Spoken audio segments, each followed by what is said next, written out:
어두운 침묵 속에서도 난 믿네. 능하신 내 주님 일하고 계심을 보이지 않아도 들리지 않아도 약속하신 대로 행하고 계시네. 하지만 그리 아니하셔도 믿네. 선하신 내 주님 나 사랑하심을 나 바란 그대로 이뤄지지 않아도 기쁘신 뜻대로 예비해 두셨네. 믿음의 믿음을. 새벽을 함께 하신 성도님들 사랑으로 축복합니다. 어제의 이야기 나아만 장군의 병고침. 자, 이게 중요한 이야기라고 그랬죠. 나아만 장군이 병에서 깨끗하게 되었습니다. 더불어 이 나아만 장군이 하나님을 온전히 믿게 된 가장 중요한 고백을 하게 되죠. 그리고 그 흙을 가져다가 내가 하나님을 섬기는 그러한 제사의 제단을 만들겠다라고 얘기를 합니다. 그래서 나귀 2마리에 흙을 실어서 가지고 가려고 하는데 자기가 생각하기에 걸림돌이 하나 있었다라고 했어요. 이 왕이 라몬의 신전에서 바로 절하는 것에 나도 해야 된다라는 그러한 것에 대한 용서를 2번이나 구하게 되죠.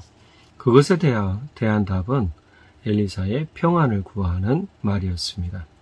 네가 그런 것에 개의치 말아라 라고 하는 것과 중요한 건 우리의 마음이 하나님께 얼마나 있는가라는 것을 확인해 보는 중요한 말씀이었습니다. 오늘 본문은 좀 다른 내용으로 넘어갑니다. 그러고 나서 나아만 장군이 떠나갔을 때 게하시, 엘리사의 시종이던 게하시, 사환이라고 오늘 성경에는 얘기하는데 이 게하시가 좋은 역할들을 많이 했지만 여기서는 이제 욕심이 문제가 되는 거예요.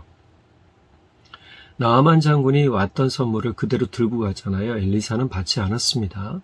이거 굉장히 중요하다고 그랬죠. 받지 않았습니다. 아마 그때에 이스라엘 백성들이 어려움을 겪고 있던 그때 같이 고통을 경험하고 그 고통에 동감하고 그 고통에 같이 참여하는 엘리사의 모습이 있었다라는 거예요. 그런데 게하시는 욕심의 눈이 어두워서 자신의 주인이었던 엘리사가 이 선물을 받지 않은 것에 대한 좀 뭐라고 그럴까요? 나쁜 마음을 가지고 있던 것 같아요. 왜 받지 안 받는가라고 생각하면서 내가 이것을 받으리라 라고 쫓아간단 말이에요. 그리고 2달란트씩 또 옷도 2벌 받고 다양한 선물들을 나아만 장군에게 받는데 내가 요청해서 받는 게 아니에요. 엘리사 선지자의 이름을 팔아서 그것을 받아내요. 그리고 받아내고 어떻게 하냐면 엘리사 선지자한테 말하지 않고 그냥 주죠. 나아만 장군이 어떻게 하겠습니까? 이 게하시가 이야기했을 때 진짜 엘리사가 보낸 모양이다 라고 생각해서 선물을 준 거예요. 나아만 장군은 아무 잘못이 없죠. 받은 사람의 마음이 잘못되었기 때문에 게하시에 대한 나중에 책임이 있게 되잖아요. 그렇게 숨겨두고 다시 게하시가 엘리사 앞으로 왔을 때 엘리사가 게하시에게 말하죠. 왜 너는 그들에 가서 가져왔는가? 라고 얘기를 해요. 아니 너 어디 있었냐? 그럼 물어보니까 난 어디 안 갔습니다. 라고 했을 때 내 영이 너와 함께 있었다 라고 말하고 있단 말이에요. 모든 것을 보고 있었다 라고 말하죠. 그리고 나서 나아만 장군에게 있던 한센병 나병이 어디로 가는가? 게하시게로 간다. 그리고 결국 게하시는 나병을 옮겨 가지게 되죠. 여러분, 욕심이 잉태한 즉 죄를 낳고 죄가 장성한 즉 사망을 낳는다 라는 말씀을 우리 너무 잘 알아요. 그런데 이 정도의 욕심은 괜찮겠지라고 생각하죠. 그렇지 않아요. 여리고성을 점령한 다음에 아이성을 치러 갈 때에 이 아이성은 조그맸어요. 그런데 여리고성에서의 모든 물건들은 다 내 개인 소유로 두지 않았단 말이에요. 근데 이것을 어떻게 했냐면 한 사람이 숨겨두죠. 그리고 자기 장막 밑에 땅을 파서 묻어둡니다. 아이성의 이 함락 작전이 실패하니까 그 근원을 어디에서 찾는가라는 걸 보게 돼요. 한 사람의 욕심 때문에 많은 사람이 죽었다라는 것이죠. 결국 그 욕심을 가졌던 사람도 죽게 돼요. 여러분, 욕심이라는 것이 좋은 욕심이 있고 나쁜 욕심이 있어요. 좋은 욕심은 하나님의 은혜를 얻는 것이고 하나님의 사랑을 나누는 거예요. 그래서 너희는 선한 일을 힘쓰라 라고 이야기하죠.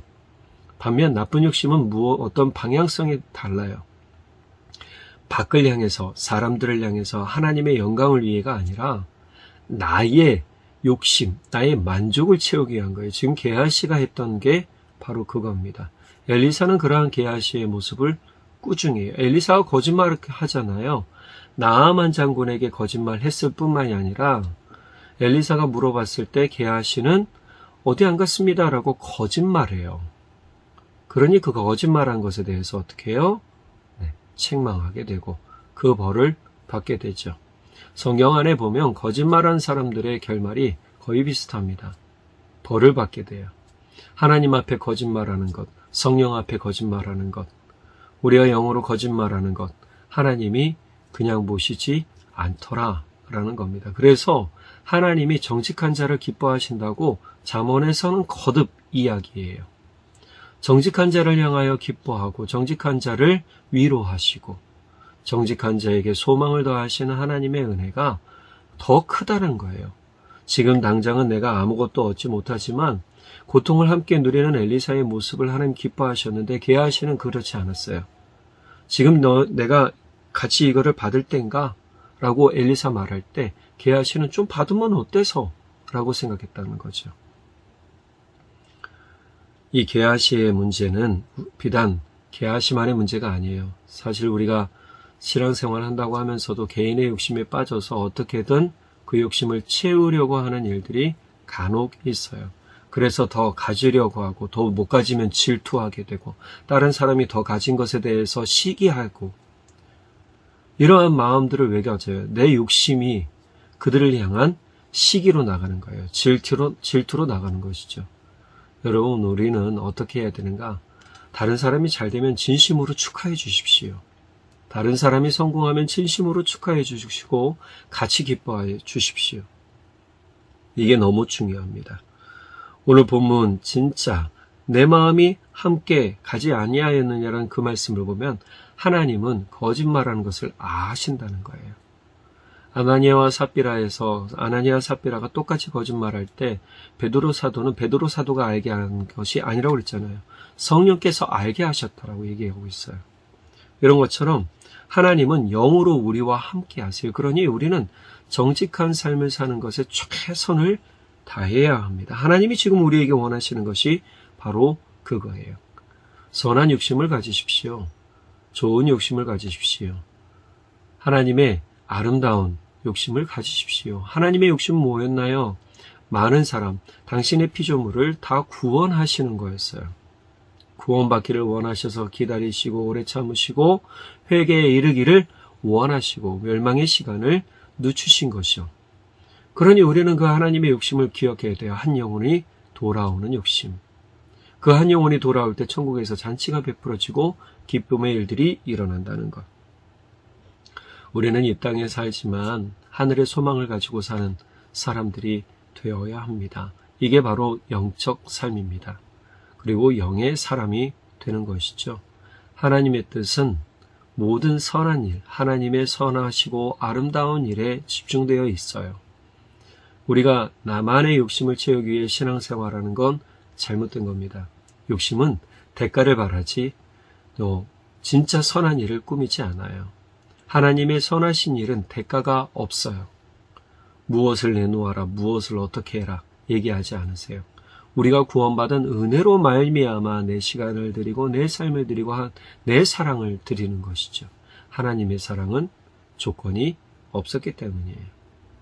그러니 우리는 이 말씀을 보면서 내가 조건을 자꾸 제시하는 신앙생활을 하고 있지 않는지 점검해보고 그랬다면 회개하고 우리가 하나님의 사랑에 감사하며 그 은혜를 기뻐하는 그러한 신앙의 삶을 살아가야 될 줄 믿습니다. 욕심은 결국 우리를 넘어지게 합니다. 욕심은 결국 우리가 성공하는 듯 보이게 하나 우리의 삶을 멸망으로 이끕니다. 그러니 욕심보다 나누고 사랑하며 섬기는 일에 더욱 힘쓰는 우리 모두가 되길 바랍니다. 엘리사가 민족의 고통을 함께 경험할 때 게하시가 경험하지 못했던 건 바로 그러한 같은 마음을 가지는 것이었죠. 오늘 우리 주님의 마음을 같이 경험하길 원합니다. 주님의 사랑을 같이 경험하기 바랍니다.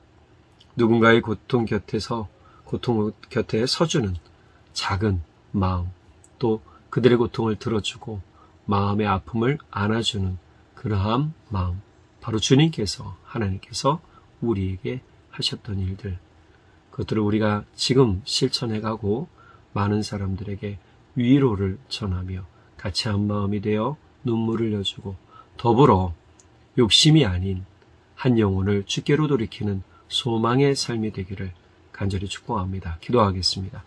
사랑의 하나님 아버지, 참 감사합니다. 욕심은 결국 한 사람의 삶이 넘어지는 돌뿌리가 됩니다. 우리가 어떠한 욕심을 가지고 있는지를 우리가 확인해 보길 원합니다. 성령 하나님, 깨닫게 해주십시오. 알게 해주십시오. 우리가 거룩한 욕심을 가지고 있는지, 선한 욕심을 가지고 있는지, 사람들을 향하여 주님의 마음을 가지고 담대히 나가는 욕심이 있는지, 한 영혼을 구원하고자 하는 욕심이 있는지 되돌아보게 하시고, 우리의 만족을 위해 시기와 질투와 싸움을 아끼지 않는 모습이 결국은 다툼과 분열과 또한 모든 것들의 넘어짐이 된다는 사실을 깨닫게 해주시니 주님, 우리가 늘 주님 앞에 겸손히 주의 사랑으로 우리가 무장되기를 원합니다. 겸손히 섬기며 사랑하며 나누는 우리 모두가 되도록 성령 하나님 도우시고 인도해 주십시오. 이렇게 삶을 실천해가는 모든 이들에게 주님의 크신 은혜와 하늘의 놀라운 은혜로 기름 부어 주십시오. 오늘 하루도 힘쓰며 애쓰는 우리 성도님들, 이른 새벽부터 늦은 저녁까지 땀 흘리며 수고하며 애쓰는 우리 성도님들 보호하여 주시고 지켜주시고 안전하게 해주시고 건강 책임져 주시고 그 모든 직장과 사업장 그 삶에 놀라운 평안과 기쁨의 은혜로 감사하는 삶이 되도록 역사해 주십시오. 우리 성도님들의 입술에 늘 감사로 주를 향한 찬양으로 고백되어질 때 주님 함께해 주십시오. 믿고 감사드리며 우리 주 되신 예수님의 이름으로 기도드렸습니다. 아멘. 오늘 하루도 예수님의 이름으로 열심히 사랑을 전하는 우리 모두가 되길 바랍니다. 믿음의